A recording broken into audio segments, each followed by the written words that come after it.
Hey, Shabbat Shalom, brothers and sisters. This is Chad with Lost Sheep United. I wanted to go over that, just a quick video. I know, y'all willing, we'll put out a longer video here in a few hours, but I wanted to share with y'all just a quick testimony of mine and a few scriptures of why I keep the Sabbath. And so I want to start off with Exodus 28 through 11. It says, "Remember the Sabbath day to set it apart. 6 days you labor and shall do all your work. But the seventh day is a Sabbath of Yahweh, your Elohim. You do not do any work, you, nor your son, nor your daughter, nor your maidservant, nor your female servant, nor your cattle, nor your stranger who is within your gates. For in 6 days Yahweh made the heavens and the earth, the sea, and all that is in them, and rested the seventh day. Therefore Yahweh blessed the Sabbath day and set it apart." And so that's my first thing that really stuck out to me was Yahuwah is almighty. He's so powerful. He didn't need to rest after he created all things. And so that showed me early on that he was showing us an example of that it was important and that there is a blessing attached to it. And so, but I used to think back in the day, and I still hear people say today that, well, that was back then. The Messiah is our rest now. He is our rest, and we should rest every day. And I understand that, and we should find peace and rest every day in the Messiah and in the freedom that he died for. And I completely agree with that. Where I differ and what I was revealed is that it is very important to set one day apart each week. And so, and Scripture even backs it up. So after the Messiah's death, burial, and resurrection, because people have told me many times over the years that, well, after the Messiah, died on the cross, everything changed, which, don't get me wrong, I do believe that a lot has changed, meaning, when that brought us into the new covenant. Obviously not the new heaven and new earth. We're still in this fallen, broken world, so there are many prophecies to come. But the new covenant, meaning that obviously we don't need a sacrificial system anymore, and the priesthood has changed. That's why Hebrews talks about a change of law and change of priesthood, which we could get deeper into that at another time. But even after his death, burial, and resurrection, in Hebrews 4:9 through 11, it says, "So there remains a Sabbath-keeping for the people of Elohim. For the one having entered into his rest has himself also rested from his works, as Elohim rested from his own. Let us therefore do our utmost to enter into that rest, lest anyone fall after the same example of disobedience." So it clearly says there, and when you break down the Hebrew word for Sabbath in that scripture, and even the Greek, it's talking about that seventh day. And of course, that allows us to reflect on the past week, and on Yah willing, we're blessed with another week on how we can grow in righteousness and hunger and thirst even more for righteousness, and also how we can change and grow and get rid of junk that was in our last week that we failed in, of how we can learn from that. And honestly, if me personally, I have worked 7 days, back to back to back multiple times, and I'm worn out, and I'm exhausted, not only physically but also mentally, emotionally, and spiritually.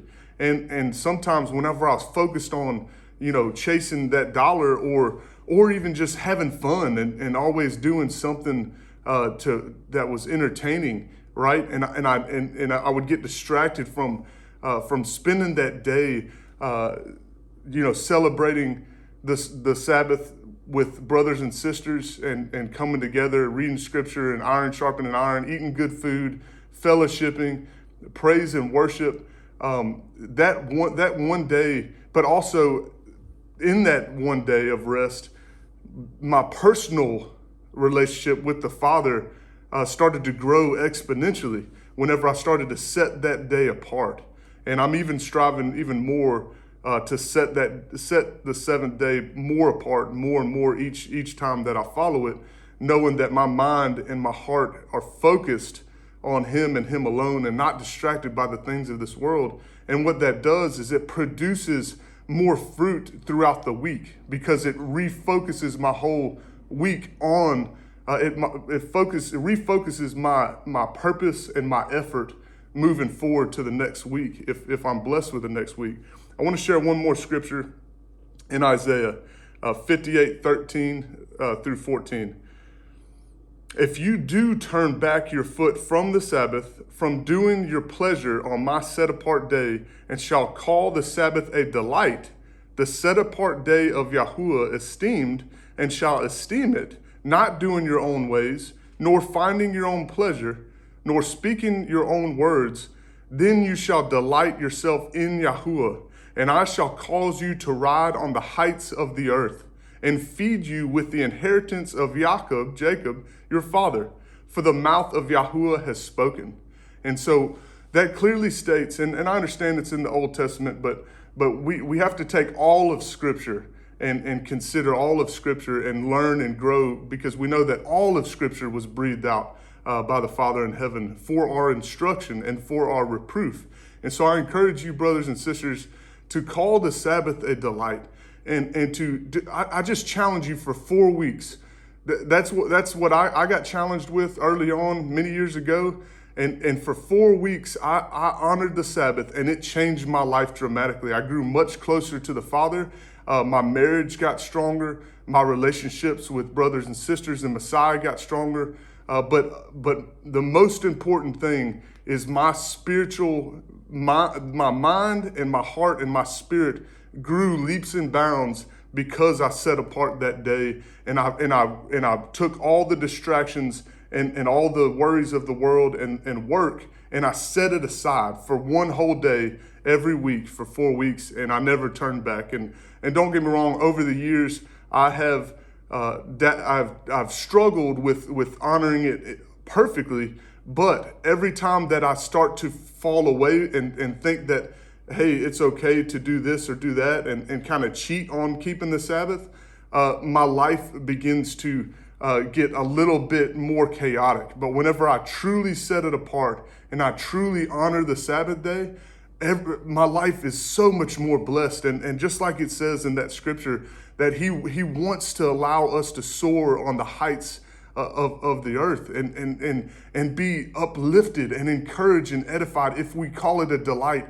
and not say, oh, that's a burden to keep the Sabbath day. I really want to do my own pleasure. I want to go have fun. But when we do those things, there's a time for everything. But when we do those on the seventh day, we get distracted and we don't have that genuine rest that we need, most importantly spiritually, but sometimes even physically and emotionally. If we're out doing entertainment or doing just things that are considered fun, sometimes that could wear us out, even physically, but most importantly spiritually. So I encourage you, brothers and sisters, try it for 4 weeks, from Friday sundown to Saturday sundown, which we could do a study on that later on, of why the day starts at sundown, from sundown to sundown, and that is the seventh day.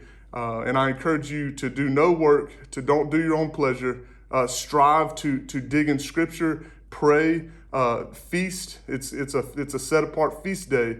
Every year we have 52 of the set apart feast days of Sabbath.